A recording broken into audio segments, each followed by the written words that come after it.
क्या महाराष्ट्र में एकनाथ शिंदे कोई बड़ा खेल करने वाले हैं? क्योंकि उनका जो बयान सामने आया है उससे तो ये साफ नजर आ रहा है कि मेयर बनाना महायुति के लिए इतना आसान नहीं होने वाला है।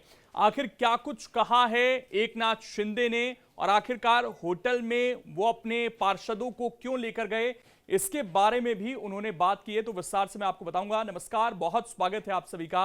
मैं हूं आपके साथ लोकेंद्र त्यागी।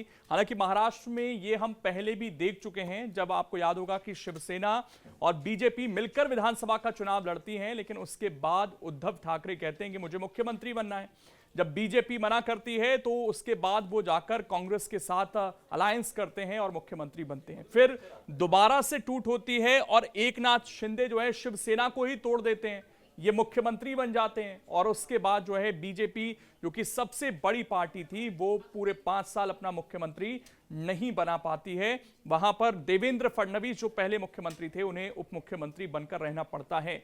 क्या बीजेपी, जो कि सपना लेकर चुनाव लड़ी थी कि इस बार जो मेयर होगा मुंबई में, जो नहीं हुआ था पहले, बीजेपी का होगा, जो उसके लिए एक बड़ी चुनौती थी, जिसके लिए पूरी मेहनत होती है, और बीजेपी 89 सीटों पर कब्जा करती है, जिसमें उसका स्ट्राइक रेट बड़ा अच्छा रहा, क्योंकि लगभग 135 सीटों पर चुनाव लड़कर ये 89 का आंकड़ा पाती है।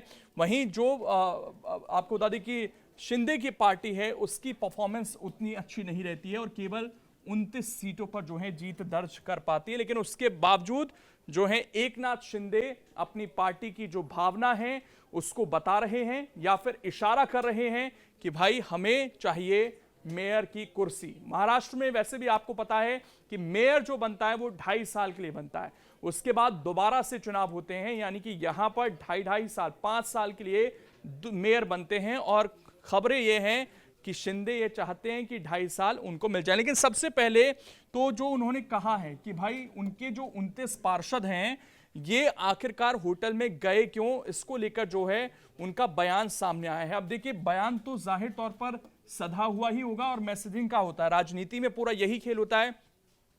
वो ये कह रहे हैं कि नवनिर्वाचित सदस्यों को होटल में बीएमसी की कार्यप्रणाली के बारे में कार्यशाला के लिए स्थानांतरित किया गया था। ये कदम बीएमसी चुनाव परिणामों के बाद उठाया गया, यानी कि अभी तो उनको बहुत समय मिलेगा पार्षदों को, लेकिन उनको होटल ले जाया जाता है और ये बताया जाता है कि भैया बीएमसी की कार्यप्रणाली क्या है वो समझाया गया। ये ठीक रिजल्ट के बाद, जब वो थोड़ा अपना जश्न मना सकते थे, लेकिन यहां पर उनको सीधे होटल ले जाया जाता है और अब ये कहा जा रहा है शिवसेना की तरफ से कि उनको कार्यप्रणाली समझाई जा रही है। लेकिन ये सबको पता है कि शायद हॉर्स ट्रेडिंग रोकने के लिए जो है ये कदम उठाया जा रहा है।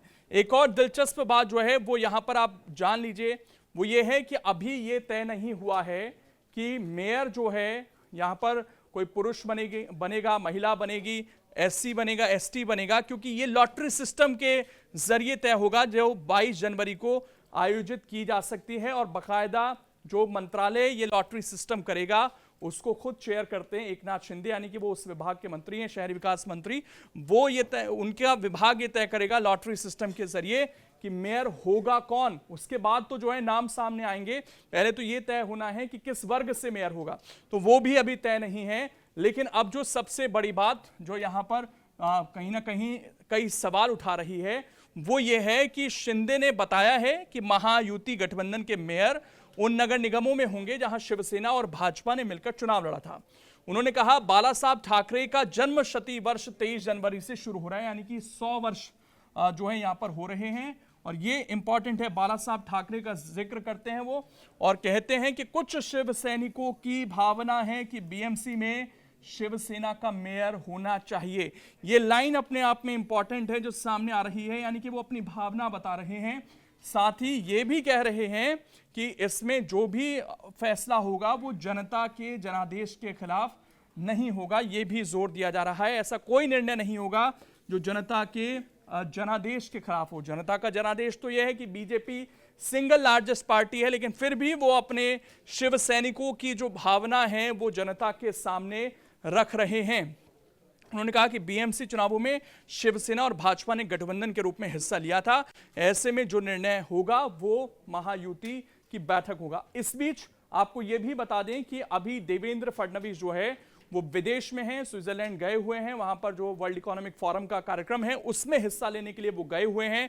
तो उनका भी इंतजार है और 24 तक जो है वो वापस लौट सकते हैं। लेकिन एकनाथ शिंदे, जिनको लेकर तमाम दावे किए जा रहे हैं, यहां तक कि संजय राउत खुद कहते हैं कि एकनाथ शिंदे नहीं चाहते कि बीजेपी का मेयर बने। क्या यहां पर एकनाथ शिंदे कोई बड़ा खेल करने वाले हैं? क्योंकि इस वक्त गणित ऐसा है कि एकनाथ शिंदे की भूमिका ऐसी है कि बीजेपी इनके बिना अपना मेयर बना नहीं सकती और विपक्ष के पास भी वो नंबर नहीं है कि वो सारे मिलकर जो है अपना मेयर बना ले। इसलिए इनकी भूमिका जो है अहम हो जाती है और इशारों ही इशारों में जो है ये अपनी बात कहीं ना कहीं पहुंचाने की कोशिश कर रहे हैं। अब बीजेपी इसको कैसे टैकल करती है ये देखने वाली बात है, क्योंकि खबरें ये भी हैं कि अभी जो देवेंद्र फडणवीस के विदेश जाने से पहले कैबिनेट बैठक हुई थी उसमें भी इनकी मौजूदगी नहीं थी। इसीलिए सवाल और ज्यादा उठ रहे हैं कि क्या सब कुछ ठीक है या नहीं। हालांकि देवेंद्र फडणवीस ये जरूर कहकर गए थे कि भैया जैसे मैं अपने पार्षदों के साथ अलग अलग जगह बात कर रहा हूं ऐसी शिवसेना भी कर रही है, इसमें कोई हॉर्स ट्रेडिंग जैसा एंगल नहीं है। लेकिन राजनीति में जब तक वहां पर मेयर का चुनाव नहीं हो जाता तब तक ये जो बयानबाजी है, तब तक ये जो अपनी भावना बताने का सिलसिला है, ये इसी तरीके से जारी रह सकता है। बाकी इस पर आपकी क्या राय है, कमेंट कर जरूर बताएं। अगर आप ये वीडियो YouTube पर देख रहे हैं तो हमारे चैनल को सब्सक्राइब कर बेल आइकन दबाएं और Facebook पर देख रहे हैं तो हमारे पेज को लाइक करें।